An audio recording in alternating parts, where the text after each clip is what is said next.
వింటే భారతమే వినాలి, తింటే గారెలే తినాలి అన్న సామెత ఎరికే కదా. అగో అట్లనే అప్పుడప్పుడు చంద్రబాబు సార్ మాటలు కూడా వినాలి.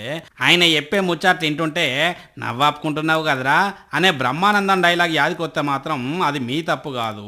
ఇప్పుడు బాబు సారు ఇంకో సీక్రెట్ ముచ్చట కూడా బయట పెట్టిండు.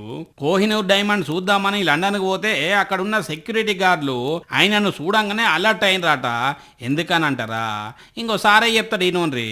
నేను ఒకసారి లండన్కి వెళ్ళి మీ ఎగ్జిబిషన్కి వస్తారంటే మీరు వస్తే దాన్ని డిమాండ్ చేస్తారని వాళ్ళు నా మీద ప్రత్యేకమైన ఇంటెలిజెన్స్ పెట్టే పరిస్థితికి వచ్చారు. విన్నారు కదా, అది అన్నట్టు ఇక ఈ 2-3 రోజుల నుంచి ఇంకో కొత్త పాట అందుకున్నాడు సారు.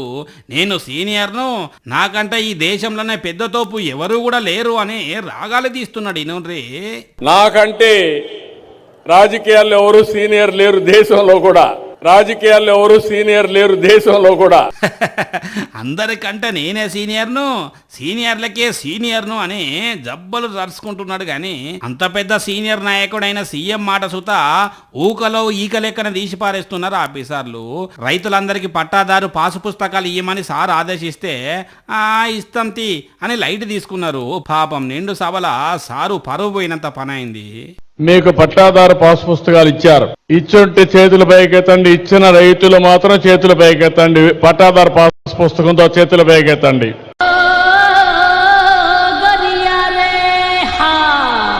ఏంటమ్మా ఇవ్వలేదా?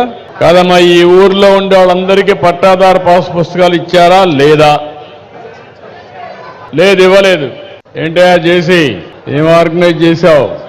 తూర్పుగోదావరి జిల్లా రాయవరంలో జరిగింది పాస్ పుస్తకాల పంచాయతీ. ఆ షాక్తోని ఏం మాట్లాడాలనో అర్థం కాక జేసీ మీద ఫైర్ అయిండు సారు.